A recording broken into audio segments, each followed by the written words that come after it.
We've got a beautiful day today. Yeah. Tomorrow is not that bad, but it starts to deteriorate. And then as we get towards Sunday night into Monday, and then it may last into Tuesday and Wednesday, that's our biggest issue. So here's Hermine right now.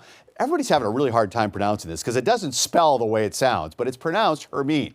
So Hermine right now has maximum sustained winds of 60 miles per hour, moving to the east-northeast at 21, but it's going to slow down. Now what I've done here is I've plotted out where it's going to be going and put the timelines next to it. So what's going to happen is this kind of works its way up along the coast. Notice how it kind of picks up a little bit of steam, becomes tropical storm. Then it actually increases in speed and may actually regain hurricane strength on Tuesday. Now, why aren't we showed as a hurricane? Because technically, and this is really getting into the deep meteorology, it won't be a hurricane because its structure is a little bit different. We saw this during Sandy and it caused all kinds of problems. So what the Hurricane Center has said, we're going to continue to issue advisories on this thing, but we may not actually call it what it is.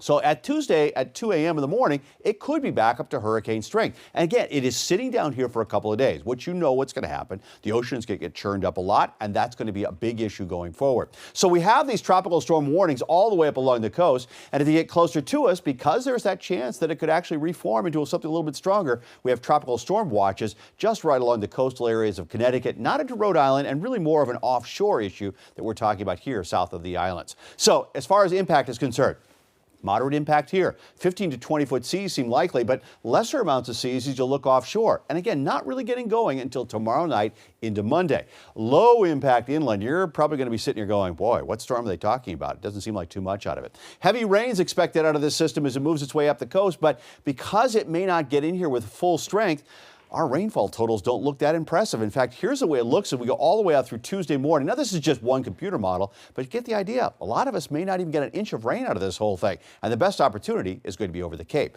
What about the winds? Well, here's the way the map looks tomorrow morning at 7 a.m. We're talking about some wind gusts. Now, these are not sustained winds, but gusts in the 17 to 25 mile an hour range.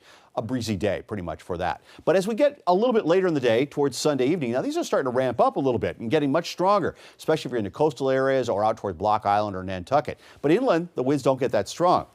Monday, 8 a.m., pretty gusty winds out there. But again, not looking at a lot of rain right now. I think that's going to be kind of holding its way down towards the south. So right now in Boston, it's 62 degrees, and the dew point is way down. Very, very comfortable and beautiful start to your day. As we head through the day today, we have this little bit of thin overcast, kind of a blow off from the tropical storm, and that's going to be overcast in the area. So it's a mostly sunny day, but it's not a real clear blue sky that you're going to be talking about. Then as we head through the overnight, it should actually start to clear away. And tomorrow, as you look at the clock, there's not much going on. Temperatures in the 60s, warming into the 70s, and a hint of some cloud cover moving in. It's not until we get late tomorrow night that we start to introduce that chance for some rain, and the wind starts to ramp up as well. So for the next 7 days, here's the way it looks. Today's beautiful. Most of tomorrow is fine.